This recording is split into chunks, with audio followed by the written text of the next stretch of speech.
My dad, he was born in Mississippi to teenage parents. And the story that I was told wasn't there, but I'm just telling you the story that I was told, was that the girl's parents, my grandmother's parents, would not allow her to raise him because he was too dark. And so shipped him to his father. And his father, and he struggled with that, with the relationship between the two of them. And it took his death for me to see him like this. You know, not in a bad way, but in a more human way. Exactly. You know, you can. We have the same experience. The same experience. My father, I told you, I went back to, St. Louis to make everything right. It was okay. It was okay. We weren't really where we should have been, because partly it's me, partly him. Right. I was an only child. Right. But that was an issue for me. Did they just put me on that train at 5 years old because they didn't love me? And it probably, it's always been there. It's always been there. And I, have had, that's been a burden. It's been a burden. And I've tried to work it out through books. I've tried to work it out. I think the closure came, though, on his deathbed for me. And it was only 3 words. 4. Tommy, I love you. And that's all I need to hear. And, he'd never, now see, men are strange creatures anyway, He never said that in my entire life.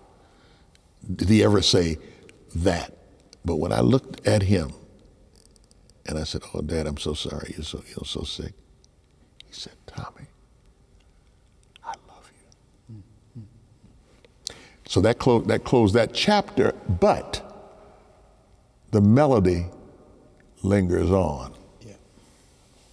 And I think that was a very astute observation, and I hadn't thought of it that way. That my response to that was, oh, here we go again. Because the strange thing about it is, up until that time, I never. Oh man, I mean, it was like I can't even explain the kind of relationship I had to that church. I mean, and that, I mean, it was not a breakup, breakdown, negative. It wasn't that. It was just that's the first time they said no. I mean, that was kind of like, wait a minute here, and remember, an only child now. See, I'm an only child. Yeah, that's, so and then, when I came in, all the little grandmas, we just had a ball for 40 years. Yeah, and, yeah. That's very good, though. That's very good. I don't know what I can do about that. I mean, I just think that's a good observation, but I just want the church to know that I don't hold anything against them for that, because I've even admitted publicly to them that was my mistake. That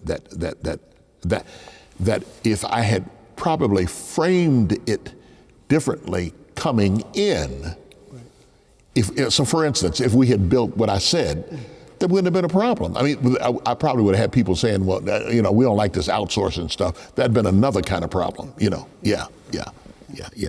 So.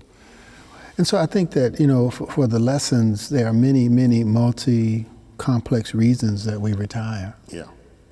or that we leave a church. Yeah. And we don't always know. In some places, we haven't done the work to know our deepest motivations. Or maybe it's not time for us to know our deepest motivations. Or maybe life is an unfolding